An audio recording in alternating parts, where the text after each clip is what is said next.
জেদ একটা মারাত্মক ম্যাজিক্যাল জিনিস।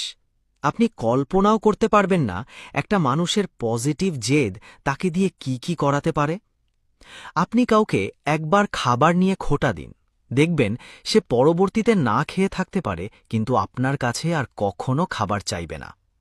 আপনি কাউকে কোনো জায়গায় অপমান করুন, দেখবেন সেই মানুষটি হয়তো আর কোনোদিনই সেই জায়গাটাতেই ফিরবে না। মানুষ একসময় কোনো একজনের কাছে বেহায়া বা নির্লজ্জের মতো লেগে থাকে, কারণ ভালোবাসে, বিশ্বাস করে। কিন্তু আপনি যদি সেই সুযোগ নিয়ে যা তা বলেন, বারবার বলেন, বাজে কথা শোনান, যোগাযোগ করা না করা আপনার ব্যাপার। একটা কথা কি জানেন, একসময় সেই মানুষটা মুখ ঘুরিয়ে নেবে। তখন আপনি ভাববেন সে তো আমার প্রতি দুর্বল, কিন্তু না, আসলে আপনি নিজেই তাকে শেখাচ্ছেন কিভাবে একাকিত্ব কাটিয়ে উঠতে হয়। প্রত্যেক মানুষের জীবনে জেদ থাকা উচিত, তবে সেটা যেন হয় পজিটিভ জেদ, কাউকে হারিয়ে ফেলার নয়, বরং কাউকে দেখিয়ে দেওয়ার জেদ।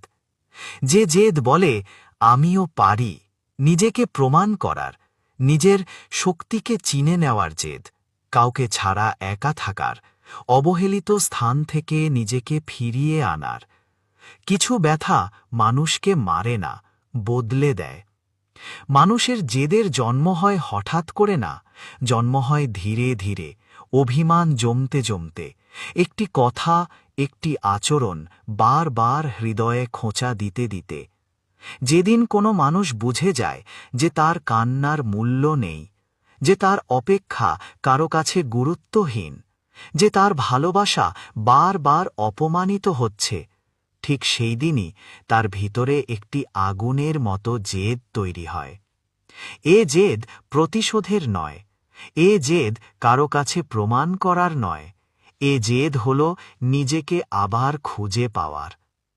একবার যদি কোনো মানুষ সিদ্ধান্ত নিয়ে ফেলে যে আমি আর নিজের অপমান হতে দেব না, আমি আর কারো জন্য ভেঙে পড়ব না, তাহলে তাকে থামানো যায় না, কারণ তখন সে আর কারো ভালোবাসা খোঁজে না, নিজেকেই খুঁজে ফিরে। মানুষ যতটা না ভালোবাসা থেকে বড় হয়, তার থেকেও বেশি বড় হয় অবহেলা থেকে।